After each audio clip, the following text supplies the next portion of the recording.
विहान और वैदेही की ट्रेन में ही रात हो गई थी। वैदेही चुपचाप बैठी हुई थी, तभी अचानक से उसका मोबाइल बजा। उसने जैसे ही स्क्रीन पर डॉक्टर जावेदा का नाम देखा, उसकी आंखें बड़ी हो गईं। वैदेही ने एक नज़र सामने बैठे विहान पर डाली।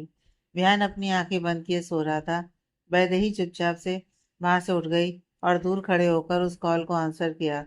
Hello doctor Javeda. रिसीवर की दूसरी ओर से जावेदा ने कहा। वैदेही, तुम इस वक्त कहाँ हो? शिवम से बात हुई मेरी। उसने कहा तुम मुंबई अकेले जा रही हो। तुम्हें पता है ना कि मैं इसकी परमिशन तुम्हें दूंगी। वैदेही ने धीरे से कहा। शांत हो जाइए डॉक्टर जावेदा, मेरी बात तो सुनिए। मैंने यह फैसला सोच समझ कर लिया है और अब मैं ठीक हूँ और अकेले रह सकती हूँ। जावेदा ने नाराजगी जताई। ये मैं डिसाइड करूंगी कि तुम ठीक हो या नहीं। पहले तुम मुझे मिलो, उसके बाद मैं तय करूंगी कि तुम जा सकती हो या नहीं। कल मेरे क्लिनिक आ जाना। नहीं आ सकती, क्योंकि मैं इस वक्त ट्रेन में जबलपुर जा रही हूँ। वैदेही जावेदा से बात करते हुए बार बार पीछे मुड़कर देख रही थी। जावेदा ने गुस्से से चिल्लाई। तुम वहां क्यों जा रही हो? तुमने मुझे खुद कहा था कि वो शहर से तुम्हारा अतीत जुड़ा हुआ है। तुम अभी किसके साथ हो? शिवम है तुम्हारे साथ, उसे फोन दो। नहीं, शिवम नहीं है, लेकिन मैं अकेली भी नहीं हूँ। याद है मैंने आपको बिहान के बारे में बताया था? वो इस वक्त मेरे साथ है। वैदेही बोलते वक्त मुस्कुरा रही थी। जावेदा अचानक से चिल्ला उठी। क्या? वो बिहान तुम्हारे साथ ही? वो वही है ना, जिसकी वजह से तुमने आत्महत्या करने की कोशिश की थी। तुम उसके साथ कैसे रह सकती हो? तुम्हें उससे दूर रहना चाहिए। वैदेही ने शांत भाव से कहा। डॉक्टर जावेदा, वो बिहान है। चाहे वो मुझसे कितनी भी नफरत क्यों ना कर ले, वो मुझे नुकसान नहीं पहुंचाएगा। मैं आज महसूस कर पा रही हूँ कि जब भी वो मेरे पास रहता है, बस जीने की उम्मीद बढ़ जाती है। तुम अभी भी उसे भूली नहीं हो? तुम आज भी उससे प्यार करती हो, है ना? जावेदा ने सीधा सवाल किया। जावेदा की बात सुनकर वैदेही ने कहा। हाँ, वो आज भी मेरे दिल में है, लेकिन मैं उसे बता नहीं सकती।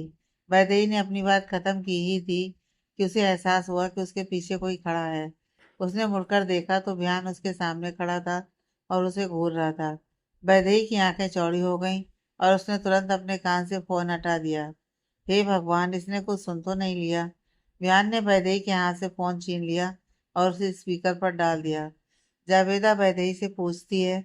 वैदेही, क्या तुमने शिवम को ये बात बताई? हेलो वैदेही, क्या तुम सुन रही हो ना? तुमने शिवम से कहा कि नहीं तुम?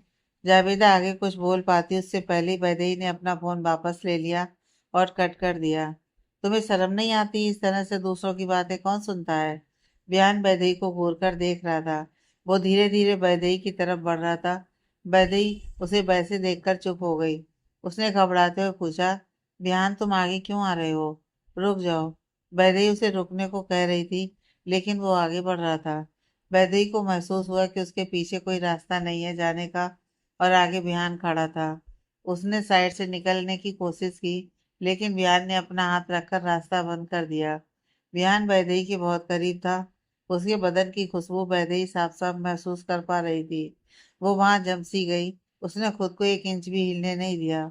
विहान वैदेही के बहुत करीब आ गया, जिससे घबराकर वैदेही ने अपनी आंखें मीच लीं। विहान ने अपने होंठ को वैदेही के गालों से लेकर गर्दन तक ले गया, जिससे उसकी गर्म सांसें वैदेही अच्छे से महसूस कर रही थी। उसने अपने होठों को वैदेही के कानों के पास जाकर रोक दिया। तुम्हारी किस्मत बहुत खराब है, क्योंकि अब मैं लौट आया हूँ। विहान की बात सुन वैदेही ने तुरंत अपनी आंखें खोल दी, लेकिन उसने देखा विहान वहां नहीं था। अरे, ये कहाँ गया? वैदेही दाएं बाएं घूमकर विहान को ढूंढने लगी। वो तुरंत सीट पर देखने भागी। उसने देखा विहान अपनी सीट पर बैठे बैठे सो रहा है। ये इतनी जल्दी यहाँ कैसे आ गया? ये मेरा वहम था या वो सचमुच वहां था? वैदेही ने विहान की तरफ अपना हाथ बढ़ाया। उसने धीरे से अपनी उंगली विहान के कंधे को टच की, लेकिन विहान ने कोई रिएक्ट नहीं किया। अरे, ये तो सो रहा है। क्या वहां था कि नहीं? वो वहीं था और यहाँ आकर सोने का नाटक कर रहा है।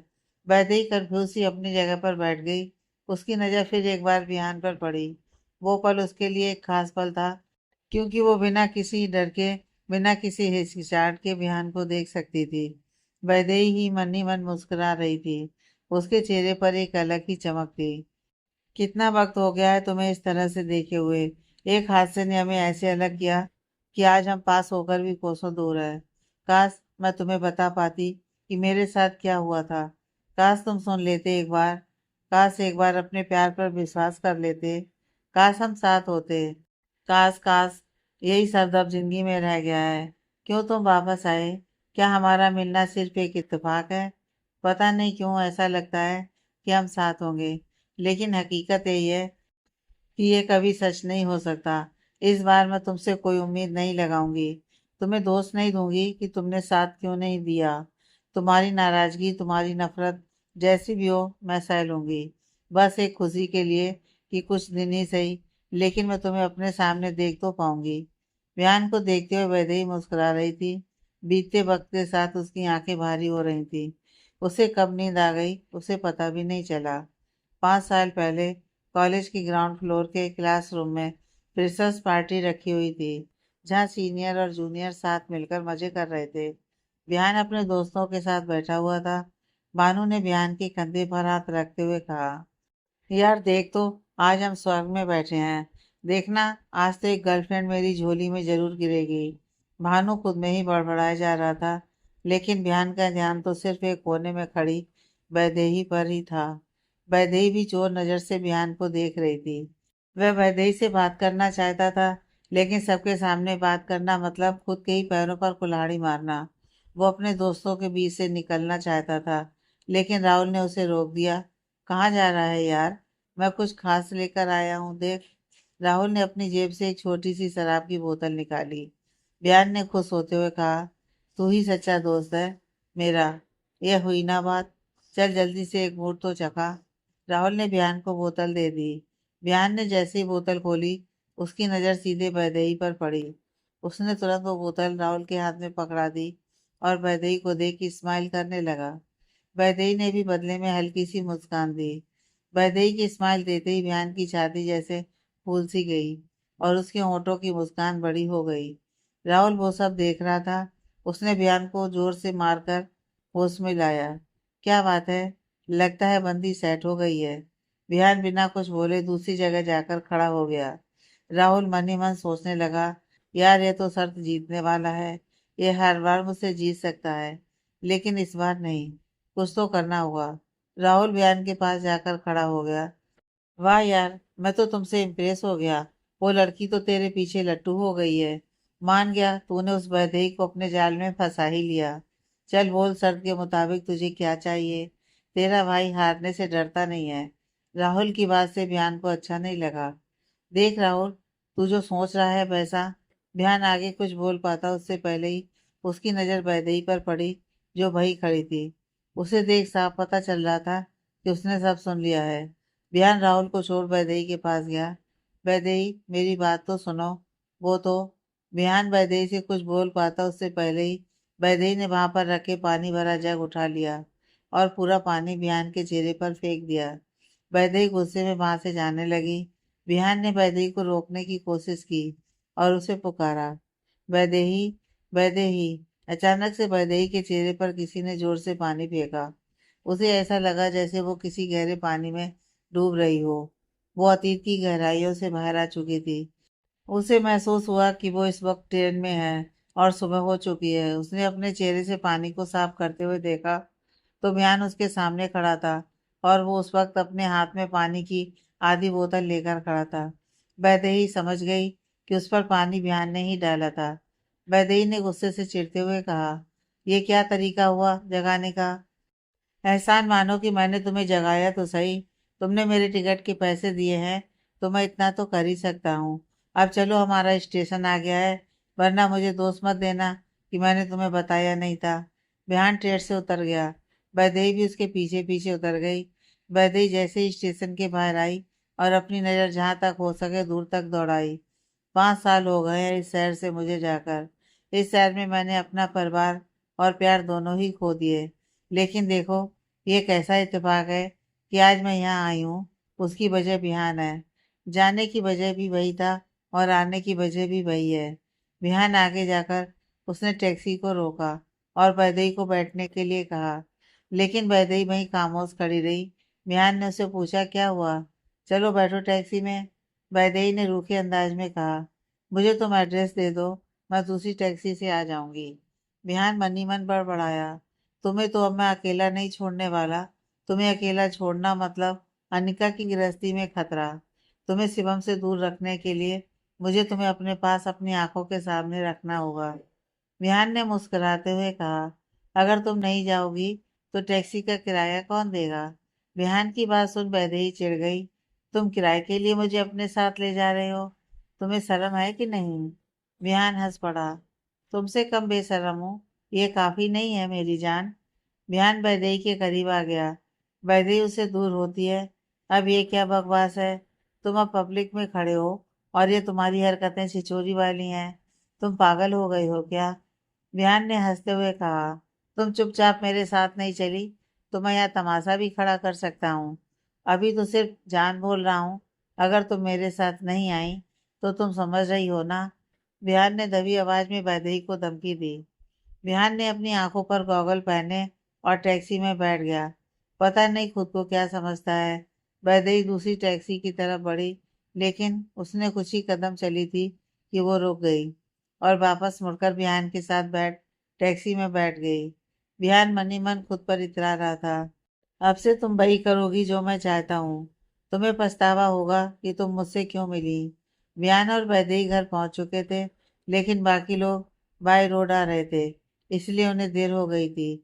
विहान ने वैदेही को घर के अंदर लिया। वैदेही ने जब वो घर देखा तो उसकी आंखें चौड़ी हो गईं। विहान अपने कमरे की तरफ बढ़ ही रहा था कि वैदेही ने उसे रोकने के लिए हल्का खांसी। विहान ने मुड़कर देखते हुए पूछा, क्या हुआ? वो मुझे भी सावर लेना है तो मैं वैसे ही अनकंफर्टेबल फील कर रही थी। बिहान ने एक तरफ इशारा किया, उस तरफ अनिका का रूम है, तुम वहां जा सकती हो। बिहान मुंह फेरते हुए अपने कमरे की तरफ बढ़ गया। वैदेही अनिका के कमरे में चली गई। उसने अपने सूटकेस से कपड़े निकाले और नहाने चली गई। जब वो बाहर आई तो उसके पेट से जोर की आवाज आई। वैदेही खुद में ही बड़बड़ाई, अरे नहीं, मुझे भूख लगी है, लेकिन किससे कहूँ? ये बस बड़ा सा घर है, यहाँ तो कोई है भी नहीं कि कुछ कह सकूं। वैदेही ने किचन की तरफ नजर दौड़ाई। वो किचन में जाकर खाने के लिए ढूंढने लगी। उसने देखा कि वहां पर एक बिस्किट का पैकेट रखा हुआ था। उसने वो खोलकर खाना शुरू कर दिया। बिहान को भी भूख लगी होगी। एक काम करती हूँ, कुछ बना देती हूँ, कॉफी बना देती हूँ और अपने लिए चाय। उससे थोड़ी थकान कम हो जाएगी। वैदेही ने अपने लिए चाय बनाई और बिहान के लिए कॉफी बनाने लगी, लेकिन उसे काफी मग ही नहीं मिल रहा था। उसने चारों ओर नजर दौड़ाई, कहाँ है, कहाँ है? हाँ, वो रहा, लेकिन इतने ऊपर कौन रखता है? वैदेही ने कप को उतारने की कोशिश की, लेकिन उसका हाथ ही नहीं पहुंच रहा था। उसने वहां से छोटा सा स्टूल लिया और उस पर चढ़ गई। वैदेही कप्स निकाल ही रही थी कि बिहान अपने कमरे से बाहर आ गया और उसने वैदेही को किचन में देखा। वो तुरंत उसके पास पहुंच गया, लेकिन वो वैदेही को कुछ बोल पाता उससे पहले ही उसकी नजर वैदेही की कमर पर पड़ गई। बिहान बस वैदेही को पीछे से देखे जा रहा था। वो अपने एहसासों पर से काबू खो रहा था। उसने वैदेही को छूने के लिए अपना हाथ बढ़ाया ही था कि उसने खुद को रोक दिया। बिहान रुक जा, तू होश में नहीं है। बिहान ने अपना हाथ पीछे खींच लिया और अपने अंदाज को बदलते हुए भारी आवाज में पूछा, तुम क्या कर रही हो यहाँ? वैदेही ने जैसे ही बिहान की आवाज सुनी, वो तुरंत मुड़ी, लेकिन स्टूल के हिलने की वजह से वो लड़खड़ाने लगी। लेकिन वो गिरती उससे पहले ही उसने तुरंत बिहान को पकड़ लिया और खुद को संभाल लिया। विहान को छूने से वैदेही की धड़कनें तेज हो गई थी। वैसा ही हाल विहान का भी था। उसने जैसे तैसे खुद को संभाला हुआ था, क्योंकि वो अपने प्यार के जज्बातों को दबा देना चाहता था। वो वैदेही और अपने अतीत में जो भी हुआ था उसके लिए वो वैदेही को दोष दे रहा था, और उस वजह से वो वैदेही पर बहुत ज्यादा गुस्सा था। अचानक से किसी की खांसने की आवाज आई और दोनों होश में आ गए और एक दूसरे से अलग होकर खड़े हो गए। उन्होंने देखा एक 7 फुट लंबा आदमी उनके सामने खड़ा था। वैदेही ने हैरानी से पूछा, ये कौन है? बिहान ने उस आदमी को देखते हुए उसका इंट्रो दिया, ये यहाँ बटलर है। उसे छोड़ो, अब तुम बताओ, तुम क्या कर रही थी? मैं क्या करूंगी, मैं तुम्हारे लिए कॉफी और खुद के लिए चाय बना रही थी, लेकिन कप्स इतने ऊपर रखे थे। लेकिन अब समझ में आ रहा है कि ये किसका काम है। बिहान ने रूखे अंदाज में कहा, तुम्हें मेरे लिए कॉफी बनाने की जरूरत नहीं है। उसके लिए यहाँ बहुत सारे सर्वेंट हैं। लेकिन मैं तो सिर्फ वैदेही ने आगे बोलने की कोशिश की, लेकिन तब तक शिवम और अनिका सबके साथ घर आ चुके थे। अनिका ने वैदेही को वहां देखकर इग्नोर किया और सीधे विहान के पास चली गई। भाई, आप पहले पहुंच गए। वैदेही ने शिवम को स्माइल देते हुए उसके पास चली गई। ये देख विहान को गुस्सा आ रहा था। सब लोग बहुत थक गए थे, इसलिए सब लोग आराम से बैठ गए। विहान का घर बहुत बड़ा था। हर किसी के लिए अलग अलग कमरे मौजूद थे। वैदेही को भी एक अलग कमरा दिया गया था। वैदेही अपने कमरे में बैठी हुई सोच रही थी। डॉक्टर जावेदा का कॉल आया था। यह बात शिवम को बतानी चाहिए। अगर मुझे अकेले रहना है तो डॉक्टर जावेदा की परमिशन मुझे लगेगी, और उसके लिए शिवम ही उन्हें समझा सकते हैं। 15 दिन में उनकी शादी है। क्या करूं? मुझे उनसे हेल्प लेनी चाहिए या नहीं? डॉक्टर जावेदा को चुगली भी तो उन्होंने ही की है। वो भला मेरे लिए क्यों बात करेंगे? क्या दिन आ गए हैं। अब मेरी लाइफ का फैसला एक डॉक्टर करेगी कि मुझे कहाँ जाना चाहिए और कहाँ नहीं। वैदेही यहाँ से वहाँ चक्कर लगा रही थी। तभी किसी ने उसके कमरे का दरवाजा खटखटाया। उसने दरवाजा खोला तो सामने एक औरत खड़ी थी। उसके कपड़ों को देख वैदेही समझ गई कि वो घर की सर्वेंट होगी, क्योंकि वहाँ के सारे सर्वेंट को एक यूनिफॉर्म दिया गया था। सामने खड़ी औरत ने वैदेही से कहा, मैम, सब लोग आपको लंच के लिए नीचे बुला रहे हैं। ठीक है, आप जाओ, मैं आ रही हूँ। वो सर्वेंट वहां से चली जाती है। उसके जाने के बाद वैदेही खुद में ही बड़बड़ाती है, फिर से मुझे अभियान के सामने जाना होगा। पता नहीं ये 15 दिन कब निकलेंगे। वैसे कभी कभी अपनी किस्मत पर हंसी आती है। पता नहीं आगे मेरी किस्मत में क्या लिखा है। वैदेही ने एक गहरी सांस ली और नीचे चली गई और सबके साथ बैठकर लंच करने लगी। मालिनी ने वैदेही से हंसते हुए सवाल किया, वैदेही, हमें पता नहीं था कि तुम ट्रेन से आने वाली हो, वरना हम सब साथ आ जाते। शिवम ने बीच में बोलते हुए कहा, मुझे तो पता ही नहीं था कि तुम्हें कार में दूर जाते वक्त प्रॉब्लम होती है। अनिका ने शिवम की बात सुन कहा, तब तो तुम वैदेही को अच्छे से नहीं जानते हो। तो फिर ये बेस्ट फ्रेंड बोलना बंद कर दो। शिवम हंस पड़ा, शायद तुम सही कह रही हो। बेस्ट फ्रेंड को सब पता होता है, लेकिन मुझे भी उसके बारे में ज्यादा पता नहीं है। मालिनी ने वैदेही से पूछा, वैदेही, तुम्हारी अपनी फैमिली कहाँ है? फैमिली की बात सुन वैदेही खामोश हो गई। उसकी आंखों में आंसू थे, लेकिन उसने वो बाहर गिरने नहीं दिए। जख्म ताजा होने के बाद भी उसने आतक नहीं की। उसने मुस्कुराते हुए कहा, यही मेरी फैमिली है। मैं इन्हें आंटी बुलाती हूँ, लेकिन दिल से माँ भी मानती हूँ। बुआ मेरी गुरु जैसी हैं। इनसे मैंने बहुत कुछ सीखा है। और शिवम मेरा वो दोस्त है जिसने मेरा उस वक्त साथ दिया जब किसी अपने ने मुझे ठुकरा दिया था। वैदेही ज्यादा देर तक अपने आंसुओं को रोक नहीं पा रही थी। अगर आप सबको आपके सवाल के जवाब मिल गए हों तो मैं अपने कमरे में जा रही हूँ। वैदेही अपनी जगह से उठकर चली गई। वहां का माहौल बहुत ही अजीब हो गया था। विहान भी वहीं था और उसने वैदेही की सारी बातें सुनी। वो खामोश था और वैदेही को वहां से जाते हुए देख रहा था। उसके दिमाग में उस वक्त क्या चल रहा था वो खुद भी नहीं जानता था। मालिनी ने सबसे माफी मांगी, माफ करिएगा, मैंने शायद कुछ गलत सवाल कर दिए। शिवम ने सिचुएशन को देखते हुए कहा, वैदेही की कोई फैमिली नहीं है। मैं जानता हूँ कि वैदेही हमारे साथ रहती है, तो आपको उसके बारे में जानने की बड़ी इच्छा होगी। लेकिन प्लीज उससे कोई भी सवाल मत करिएगा। वो थोड़ी इमोशनल है। कुछ बातें ऐसी हैं कि मैं आप सबको एक्सप्लेन नहीं कर सकता। आई एम सॉरी अगर मेरी बातों से आपको बुरा लगा हो तो। विकास ने शिवम से कहा, बेटा, तुम माफी मत मांगो। सबकी अपनी अपनी पर्सनल लाइफ होती है। हमें उसमें कोई भी सवाल करने का कोई हक नहीं बनता। विहान ने एक शब्द नहीं कहा था। वो बस वैदेही की बातें सुन गहरी सोच में डूबा हुआ था। रात हो चुकी थी। सबके डिनर के बाद वैदेही शिवम के कमरे में चली गई। शिवम, मुझे आपसे बात करनी है। शिवम ने तुरंत अपना लैपटॉप साइड रख दिया और खड़ा हो गया। हाँ बोलो, क्या बात है? वैदेही ने हिचकिचाते हुए पूछा। मेरे मुंबई जाने की बात आपने डॉक्टर जावेदा से की? हाँ, मैंने कहा उसे। शिवम के पास आगे कहने के लिए कुछ नहीं था। शिवम, आपने ये क्यों किया? अब वो मना कर रही है मुझे। अब आप ही बताइए कि मैं क्यों नहीं जा सकती। मैं जानती हूँ कि वो मेरी डॉक्टर हैं। जब मैं बार बार सुसाइड करने की कोशिश करती थी तब इन्होंने ही उन सब से निकलने में मेरी मदद की थी। लेकिन अब मैं ठीक हूँ। अब तो मैं अपनी मर्जी से जो करना चाहूँ वो कर सकती हूँ ना। वैदेही को इतना टेंशन में देख शिवम ने उसका हाथ अपने हाथ में लेकर कहा, वैदेही, तुम अपनी मर्जी की मालिक हो। तुम जो चाहे कर सकती हो। और मैं भी एक डॉक्टर हूँ, मुझे पता है कि तुम ठीक हो गई हो। लेकिन एक डॉक्टर के साथ साथ मैं तुम्हारा दोस्त भी हूँ। चाहे तो मुझे अपने अतीत के बारे में कुछ ना बताओ, मत बताओ कि तुमने खुदकुशी करने की कोशिश क्यों की। क्योंकि मुझे तुम्हारे याद से मतलब है। और एक दोस्त होने के नाते मुझे सिर्फ तुम्हारी फिक्र है। इसलिए मैं चाहता हूँ कि तुम अकेले ना रहो। तुम अपने लिए किसी लाइफ पार्टनर को क्यों नहीं ढूंढ लेती। कम से कम एक बॉयफ्रेंड तो ढूंढ ही सकती हो, ताकि मुझे तुम्हारी कम फिक्र हो। उसके बाद तुम्हें जहाँ जाना है जा सकती हो। बस अकेले रहना तुम्हारे लिए सही नहीं है। शिवम, अब ये बॉयफ्रेंड की बात कहाँ से आ गई। मुझे अपनी लाइफ में कोई नहीं चाहिए। ये बात मैं आपको बहुत पहले ही बता चुकी हूँ। मुझे अब कुछ नहीं समझना। अब आप ही डॉक्टर जावेदा को समझाएंगे मेरे लिए। वैदेही कमरे से जाने लगी कि तभी उसका सामना फिर एक बार बिहान से हो जाता है। बिहान दरवाजे पर खड़ा था। वैदेही बिहान को वहां देख घबरा गई। ये यहाँ क्या कर रहा है।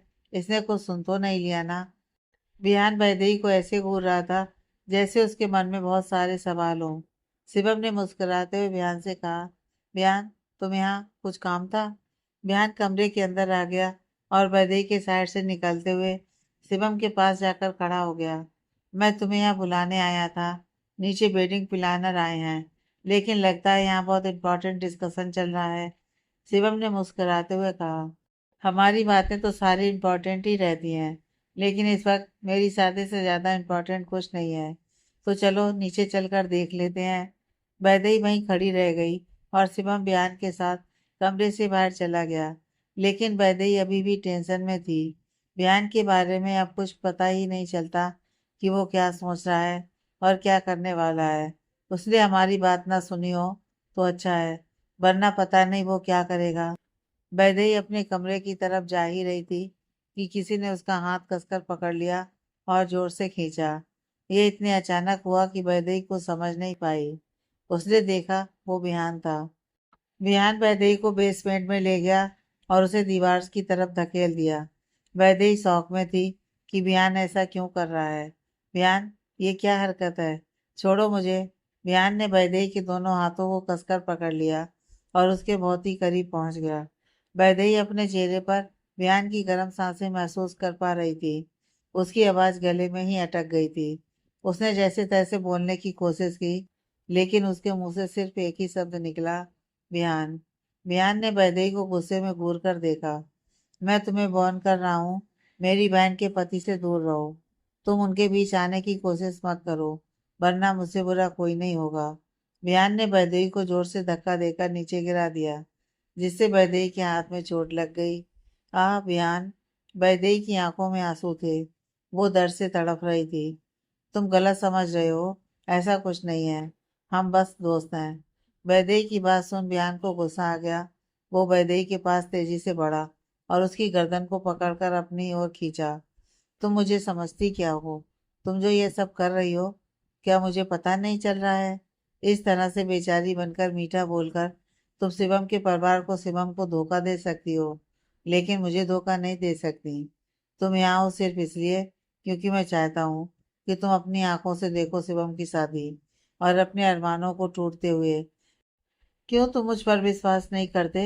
वैदेही दर्द में थी और खुद को छुड़ाने की कोशिश कर रही थी। बिहान ने वैदेही को जोर से झटका दिया और दूर जाकर खड़ा हो गया। वैदेही ने खुद को संभालते हुए कहा, मैं अब थक गई हूँ तुम्हें यकीन दिलाते दिलाते।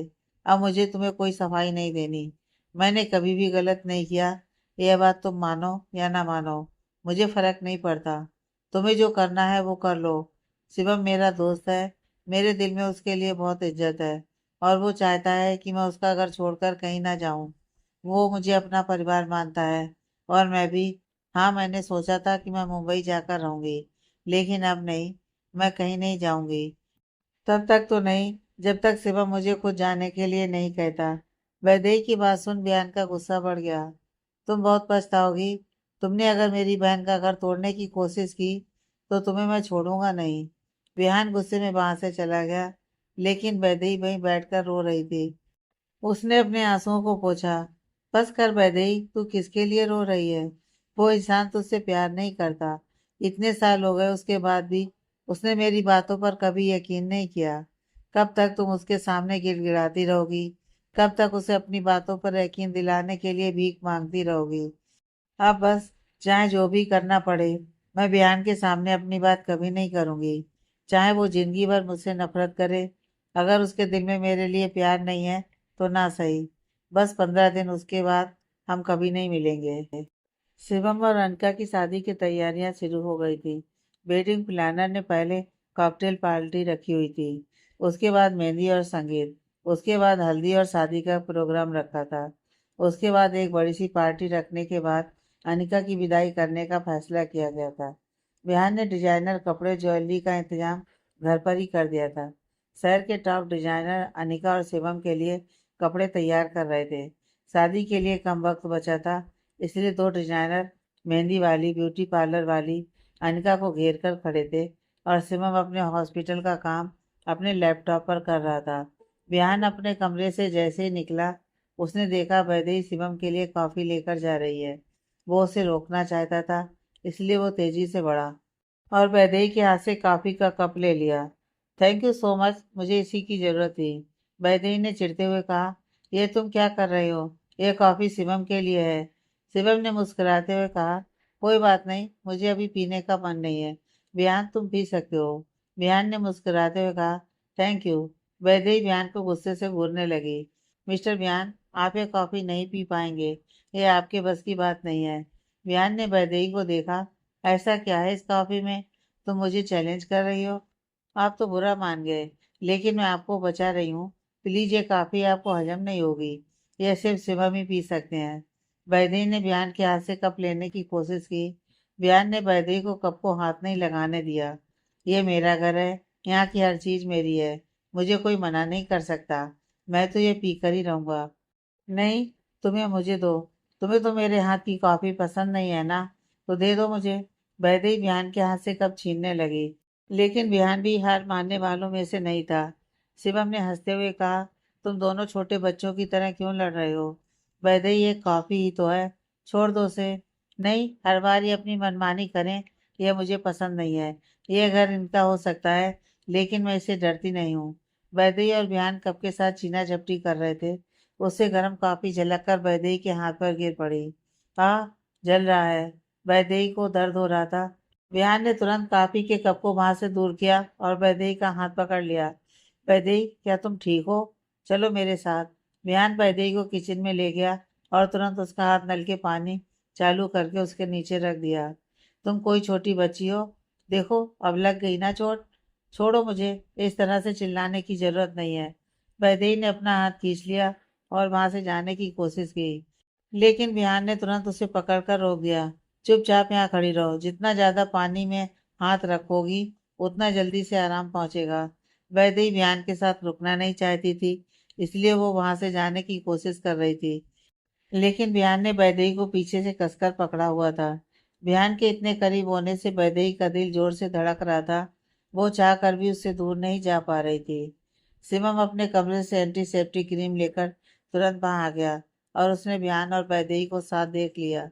उसने ज्यादा ना सोचते हुए उनके पास चला गया। वैदेही, मैं तुम्हारे लिए क्रीम लेकर आया हूँ। बिहान ने वैदेही को तुरंत छोड़ दिया और शिवम के हाथ से क्रीम ले ली। उसने वैदेही के हाथ पर अपने हाथों से क्रीम लगाई। शिवम वहीं खड़े बिहान और वैदेही को देख रहा था। उसके मन में कुछ सवाल उठ रहे थे। उसने बिहान को हंसते हुए कहा, बिहान, तुम कुछ ज्यादा ही टेंशन दे रहे हो। ऐसा लगता है चोट वैदेही को लगी है और दर्द तुम्हें हो रहा है। शिवम की बात सुन बिहान ने तुरंत वैदेही का हाथ छोड़ दिया। ऐसा कुछ भी नहीं है। वो मेरी वजह से गर्म कॉफी गिरी, बस इस वजह से। मुझे बहुत काम है, मैं चलता हूँ। बिहान वहां से जाने लगा। तभी शिवम ने वैदेही को कहा, लाओ, मैं अच्छे से लगा देता हूँ। वैदेही ने अपना हाथ पीछे खींच लिया। कोई बात नहीं, मैं खुद कर दूंगी। मैं अपने कमरे में जा रही हूँ। शिवम को वैदेही और बिहान का बर्ताव कुछ अजीब सा लगा। ये हो क्या रहा है दोनों के बीच? एक पल में लड़ते हैं तो दूसरे ही पल एक दूसरे की परवाह भी करते हैं। क्या ऐसा कुछ है जो मैं नहीं जानता? या मैं कुछ ज्यादा ही सोच रहा हूँ। बिहान अपने कमरे में था और यहाँ से वहां चक्कर लगा रहा था। बिहान, तुम्हें हो क्या गया है? उसे चोट लगी, लेकिन दर्द का एहसास मुझे हो रहा है। खुद को रोक उसके करीब जाने के लिए। तुम ऐसे ही उसकी परवाह करते रहे तो तुम्हारा प्लान खराब हो जाएगा। वैदेही को यहाँ लाने का मतलब था कि उसे शिवम और उसके परिवार से हमेशा के लिए दूर कर देना। तभी अनिका शिवम के साथ खुश रह पाएगी। तुम्हें खुद को उसके पास रखने के बाद भी खुद को उससे दूर रखना होगा। बिहान ने अपने जेब से अपना मोबाइल निकाला और उसमें एक नंबर डायल करते हुए कान पर रखा। दो रिंग बजते ही सामने से एक आदमी की आवाज आई। Hello mister Bihan. Hello mister Kapadia. मैंने जो काम कहा था क्या वो पूरा हुआ? मिस्टर कल्पेश कपाड़िया बिहान के लॉयर हैं, जो उसका सारा लीगल काम करते हैं। कल्पेश ने नरम आवाज में कहा। मिस्टर बिहान, कुछ पेपर्स अभी भी बाकी हैं। उसके लिए 2 दिन लग जाएंगे। बिहान ने गुस्से में कहा। तुम्हें मैं किस बात के पैसे देता हूँ? कुछ भी हो जाए, वो पेपर्स जल्द से जल्द मेरे हाथ में चाहिए। एक बहुत बड़े 5 स्टार होटल में अनिका और शिवम की शादी की कॉकटेल पार्टी रखी गई थी। बहुत सारे गेस्ट वहां पर मौजूद थे। हर कोई वेस्टर्न ड्रेस में था। एक आदमी सबके बीच आकर खड़ा हो गया। हेलो फ्रेंड्स, मैं हूँ जगदीप, आपका दोस्त एंड इस पार्टी का होस्ट। यह पार्टी मिस अनिका और मिस्टर शिवम की शादी की खुशी में रखी गई है। हम दुआ करते हैं कि इनकी आने वाली शादीशुदा जिंदगी बहुत ही खूबसूरत हो। आज हम सब इनकी खुशी में शामिल होकर इनकी खुशी को दुगना कर देंगे। और जगदीप ने जैसे ही अपनी बात खत्म की, वहां पर जोर जोर से म्यूजिक बजने लगा। एक डांस ग्रुप स्टेज पर आ गया। उन्होंने वह बहुत ही अच्छा डांस किया। सब लोग उन्हें देखकर डांस का मजा ले रहे थे। शिवम ने देखा पार्टी में सब लोग थे, लेकिन वैदेही नहीं थी। उसने अपनी माँ से पूछा, माँ, वैदेही कहाँ है? वो यहाँ पार्टी में क्यों नहीं है? कलावती ने कहा, वो पीछे से आने वाली थी, लेकिन पता नहीं क्यों उसे देर हो गई। मैं उसे फोन करती हूँ। कलावती वैदेही को कॉल कर ही रही थी कि वहां पर बिहान आ जाता है। शिवम, आज की ये पार्टी तुम्हारे लिए और अनका के लिए है। तुम्हें यहाँ एंजॉय करना चाहिए। और तुम हो कि किसी और चीज के बारे में सोच रहे हो? शिवम ने मुस्कुराते हुए जवाब दिया। वो मेरी फैमिली की मेंबर है। अगर वो यहाँ नहीं है, इसका मतलब मेरी फैमिली अधूरी है।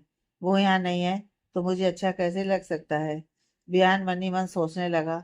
तुम उसे फैमिली मानते हो, लेकिन वो तो कुछ और ही समझ रही है। पता नहीं अब उसके दिमाग में क्या चल रहा है। गायब होकर बस सबका अटेंशन पाना चाहती है। ध्यान अपनी सोच में डूबा ही था कि कलावती ने उत्साह के साथ कहा, वो देखो, वैदेही का नाम लिया और वो आ गई। सबने कलावती की नजरों का पीछा किया। वैदेही सामने खड़ी थी। खूबसूरत ब्लैक वेस्टर्न ड्रेस पहने वो कयामत ढा रही थी। उसने पतले लंबे डायमंड इयररिंग्स पहने हुए थे और बालों को कर्ल कर खुला छोड़ा था। बिहान की नजरें बस उसे देखती ही रह गईं। उसे वैदेही के अलावा वहां कोई नजर नहीं आ रहा था। वो कुछ सोच पाता उससे पहले ही वहां पर एक अनाउंसमेंट हुई और वो होश में आ गया। होस्ट जयदीप ने सबके बीच आते हुए कहा, दोस्तों, आज हमारे कपल्स का दिन है, तो क्यों ना एक सबका एक कपल डांस हो जाए, लेकिन कुछ ट्विस्ट के साथ।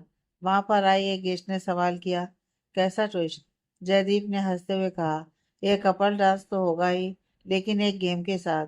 और वो गेम है पेपर डांस।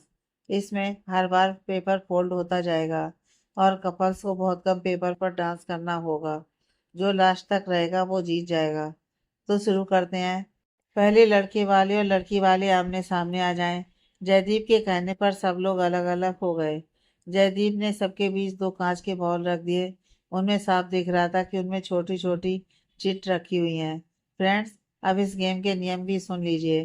पहला नियम यह है कि एक बार पेपर से पैर हटा तो वो हार जाएगा। दूसरा नियम है, अगर गलती से 2 लड़कों की या 2 लड़कियों की जोड़ी बन जाए तो वो चेंज नहीं कर सकते।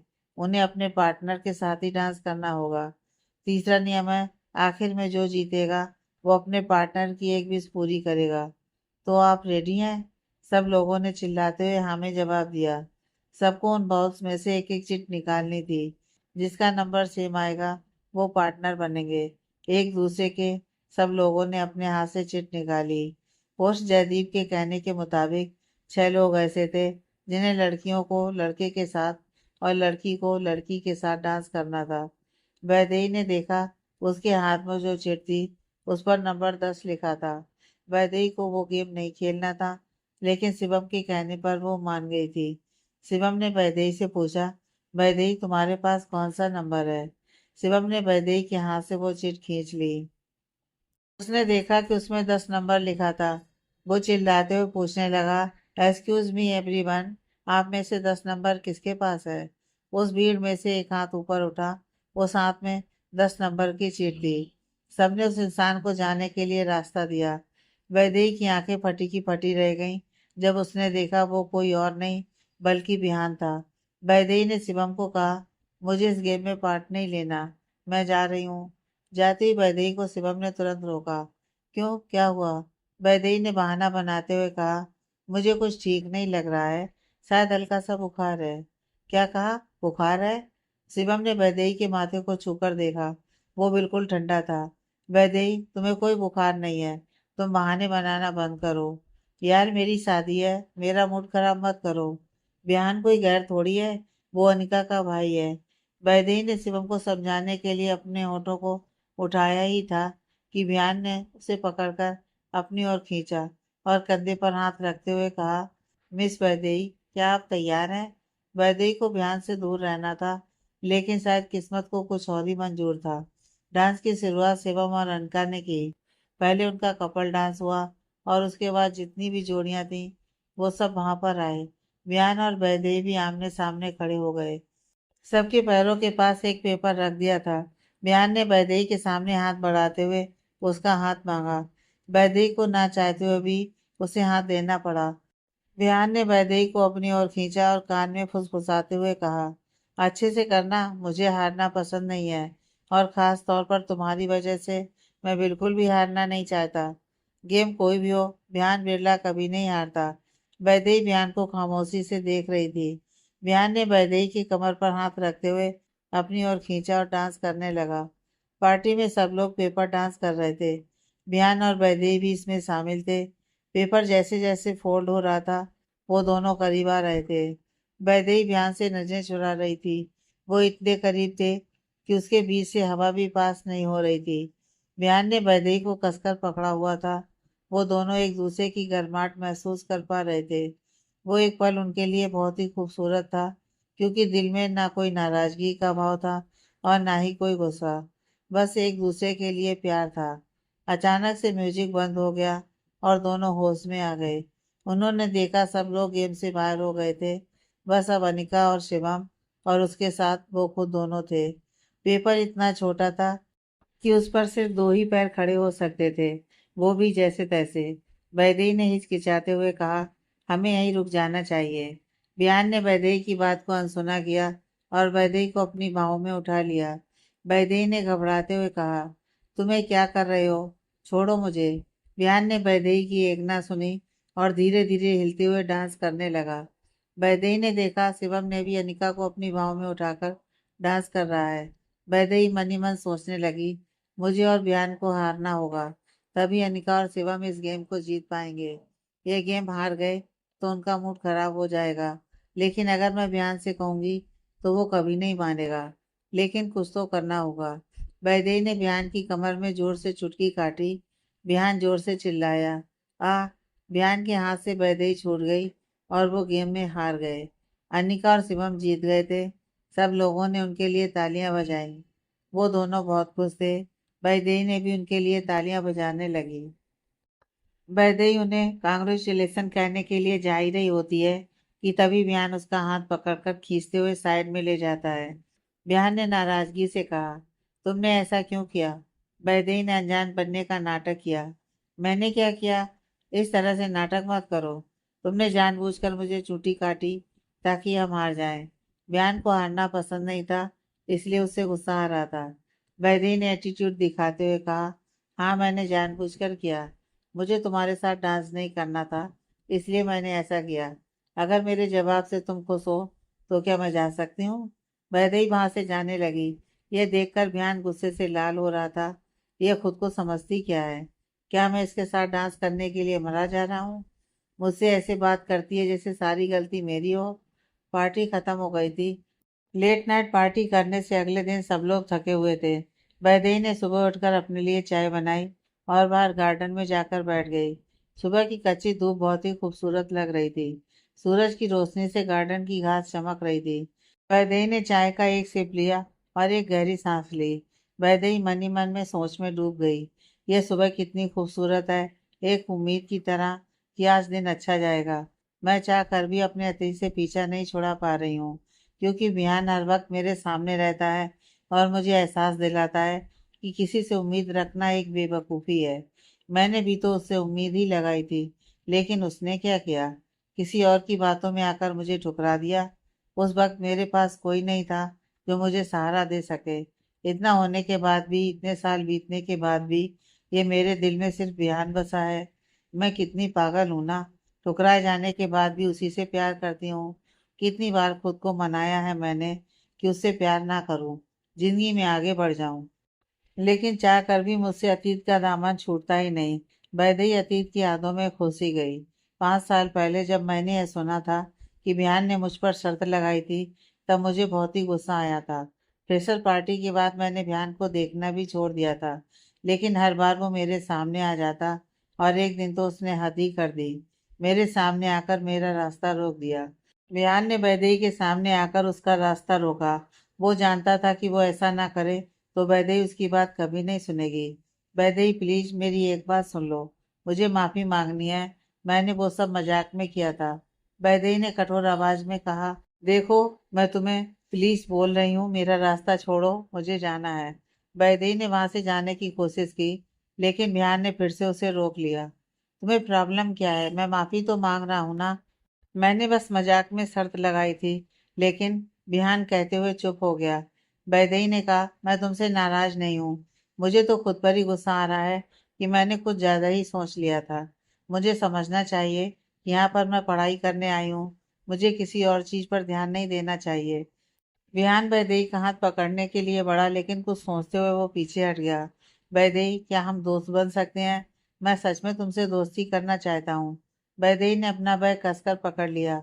मैं एक मिडिल क्लास लड़की हूँ, यहाँ पर स्कॉलरशिप पर आई हूँ। मुझे यहाँ पढ़ाई के साथ दोस्त बनाने हैं, लेकिन किसी के शर्त का हिस्सा नहीं बनना चाहती। तुम सब बड़े घर से बिलोंग करते हो, यह सब तुम सबके लिए मामूली बात होगी, लेकिन मेरे लिए नहीं। इसलिए हो सके तो मुझसे दूर रहो। वैदेही वहां से जाने लगी। तभी विहान ने कहा, आई लाइक यू वैदेही। मुझे तुम बहुत पसंद हो। तुम वो पहली लड़की हो जिसे मैंने पसंद किया है, और मैं यह जानता हूँ कि तुम भी मुझे पसंद करती हो। वैदेही ने मुड़कर विहान को देखा। ऐसा कुछ नहीं है, तुम्हें कोई गलत फहमी हो गई है। वैदेही वहां से चली गई। लेकिन उसके बाद हर रोज बयान वैदेही को मनाने के लिए पीछे पड़ गया। कभी उसकी किताब में गुलाब का फूल रख देता, तो कभी उसे लव लेटर देता। बयान वैदेही को मनाने के लिए हर मुमकिन कोशिश कर रहा था, लेकिन वैदेही मानने को तैयार नहीं थी। लेकिन बिहान ने हार नहीं मानी और कोशिश करता रहा, और वैदेही भी धीरे धीरे पिघल रही थी। कुछ हफ्ते बीतने के बाद एक दिन वैदेही अपने क्लास की तरफ बढ़ रही थी। तभी एक लड़के ने उसका रास्ता रोका। उस लड़के ने उससे कहा, एक्सक्यूज मी, वो मैं तुम्हें बहुत वक्त से नोटिस कर रहा हूँ। क्या तुम मुझे अपना नंबर दोगी? वैदेही ने उस लड़के को मना कर दिया और वहां से जाने लगी। लेकिन फिर उस लड़के ने वैदेही के आगे जाकर उसके सामने जाकर खड़ा हो गया। तुम मना क्यों कर रही हो? मुझे एक चांस तो देकर देखो। आकांक्षी उसे डांटना चाहती थी, लेकिन वो कुछ कह पाती। सामने वाले लड़के ने उसका हाथ पकड़ लिया। वैदेही ने खुद को छुड़ाने की कोशिश की, लेकिन उसने बड़ी मजबूती से पकड़ा हुआ था। उसके दूसरे हाथ में किताब थी, वो भी गिर गई। वो झटपटा रही थी। तभी उस लड़के के चेहरे पर जोरदार पंच पड़ा और वो धड़ाम से नीचे गिर पड़ा। वैदेही की नजर उस दूसरे शख्स पर गई। वो बिहान था। बिहान ने उस लड़के को कठोर आवाज में कहा, खबरदार जो इसके करीब भी आए तो यह सिर्फ मेरी है। अगर मेरी चीज को कोई हाथ लगाए, यह मुझे बर्दाश्त नहीं होता। बिहान वहां गुस्से में खड़ा था। यह देख वैदेही उसके पास गई। बिहान, शांत हो जाओ। अगर किसी ने देख लिया तो प्रिंसिपल तक बात पहुंच जाएगी। प्लीज चलो यहाँ से। वैदेही ने उन किताबों को वहीं छोड़ दिया और बयान को वहां से लेकर जाने लगी। वो उसे एक बेंच के पास ले गई और बिठा दिया। वैदेही ने अपने बैग से पानी की बोतल निकाली और बिहान को दी। उसने शांत भाव से कहा, तुम्हें इस तरह से गुस्से में उसे मारना नहीं चाहिए था। अगर उसने टीचर से शिकायत कर दी तो? बिहान ने चिढ़ते हुए कहा, तो क्या करता? वो तुम्हें परेशान कर रहा था तो उसे ऐसे ही छोड़ देता। वैदेही मुस्कुराई। लड़कों की फितरत होती है लड़कियों को परेशान करने की। तुम भी तो वही करते हो। वैदेही की बात सुन बिहान गुस्से में उसके करीब आ गया। तुम मुझे उससे कंपेयर कैसे कर सकती हो? तुम्हें मुझ में और उसमें कोई फर्क नहीं दिखता क्या? हाँ, फर्क तो है। वो जबरदस्ती फोन नंबर मांग रहा था और तुम जबरदस्ती गर्लफ्रेंड बनाना चाहते हो। उससे ज्यादा फर्क नहीं है। वो भी टाइम पास करने के लिए पीछे पड़ा था और तुम भी। वैदेही की बात बिहान के सीधे दिल में जाकर लगी। बिहान ने अपने दोनों हाथों से वैदेही को जकड़ लिया। तुम सिर्फ मेरी हो। तुम्हें मैं गर्लफ्रेंड भी बनाऊंगा और वाइफ भी बनाऊंगा, लेकिन तुम्हें जाने नहीं दूंगा। तुम मुझे इतना प्यार करते हो, तुम तो मुझे अच्छे से जानते भी नहीं। वैदेही बिहान को देख रही थी। बिहान ने वैदेही का हाथ अपने हाथ में लिया। तुम मुझे बस एक बार चांस दो, मैं तुम्हें साबित कर दूंगा कि मैं तुम्हारे लिए सही हूँ। वैदेही बिहान की आंखों में प्यार से देख पा रही थी। उसने मुस्कुराते हुए हाँ कहा। बिहान ने उसे गले से लगा लिया। मोबाइल की रिंग बजी और वैदेही अपने अतीत से बाहर आ गई। उसने देखा मोबाइल पर सिस्टर जूली का कॉल था। सिस्टर जूली एक अनाथ आश्रम की वार्डन थी। वैदेही ने कॉल का आंसर किया और मुस्कुराते हुए कहा, सिस्टर कैसी हैं आप? मोबाइल के स्पीकर से एक औरत की आवाज़ आती है। मैं बिल्कुल ठीक हूँ। मैंने तुम्हें एक हेल्प के लिए कॉल किया था। वैदेही सोच में पड़ गई। उसने एक सेकंड के बाद अपनी चुप्पी तोड़ी। सिस्टर, कोई टेंशन की बात तो नहीं है ना? सब बच्चे कैसे हैं? वैदेही की आवाज में टेंशन देख सिस्टर जूली ने शांत भाव से कहा, वैदेही कोई प्रॉब्लम नहीं है, सब कुछ ठीक है। तुम्हारे और डॉक्टर शिवम के रहते यहाँ किसी को भी टेंशन लेने की जरूरत ही नहीं है। सिस्टर जूली की बात सुन वैदेही थोड़ा शांत हुई। कहिए, आपको क्या हेल्प चाहिए? सिस्टर जूली ने हिचकिचाते हुए कहा, मैं तुम्हें और डॉक्टर शिवम को परेशान नहीं करना चाहती, लेकिन जब सब बच्चों को पता चला कि डॉक्टर शिवम की शादी है तो वो बहुत खुश हो गए। वो उन्होंने मिलकर एक तोहफा तैयार किया है। वो चाहते हैं कि वो खुद शिवम को वो तोहफा दें, लेकिन वो तो वहाँ आ नहीं सकते। तो मैं सोच रही थी कि कोरियर कर दूँ। बरदई ने धीमी आवाज में कहा, सिस्टर जूली, कुरियर से भेजोगी तो बहुत देर बाद मिलेगा। इससे अच्छा वो खुद आकर दे जाए। सिस्टर जूली कंफ्यूज थी। वो वहाँ कैसे आ सकती हैं? बरदई हल्का सांसी। क्यों नहीं आ सकती? आप बस कुछ खास बच्चों को तैयार कीजिए। मैं गीता से बात कर लूंगी। वो उन्हें पिकअप कर लेगी। वो कल तक तो यहाँ पहुँच ही जाएंगे। मैं यहाँ उनके लिए होटल में कमरा बुक कर दूंगी। वो शिवम से मिलेंगी भी और अपने हाथों से गिफ्ट भी देंगी। वैदेही ने कॉल को कट किया और कॉन्टैक्ट लिस्ट से उसकी दोस्त गीता का नंबर निकालकर उसे कॉल लगाया। कुछ देर रिंग बजने के बाद एक आवाज आई, हेलो वैदेही, कैसे याद किया? सुन, मेरा एक काम करना है। आश्रम से कुछ बच्चों को लेकर यहाँ जबलपुर आ जाओ। वैदेही ने गीता को पूरी बात बताई। वैदेही की पूरी बात सुनने के बाद मोबाइल के स्पीकर से सिर्फ दो शब्द सुनाई पड़े, ठीक है। वैदेही ने कॉल कट किया और अपने गूगल मैप निकालकर सबसे नज़दीकी होटल के बारे में पता करवाया। उसने देखा घर से कुछ आधे घंटे की दूरी पर एक अच्छा होटल था। उसने एड्रेस देखा और अपने कमरे की तरफ बढ़ गई। कुछ आधे घंटे बाद वो तैयार हो गई और कमरे से बाहर निकली। उसने घर का गेट लांगा ही था कि फर्स्ट फ्लोर से बिहान ने अपनी खिड़की से उसे जाते देखा। वो खुद में ही बड़बड़ाया, ये इस वक्त कहाँ जा रही है? बिहान कुछ और सोच पाता उससे पहले ही वो उसकी आंखों से ओझल हो चुकी थी। क्या होगा जब गलत फहमियों के चलते बदल जाएगी बिहान वैदेही की जिंदगी? जानने के लिए पढ़ते रहिए नेक्स्ट पार्ट।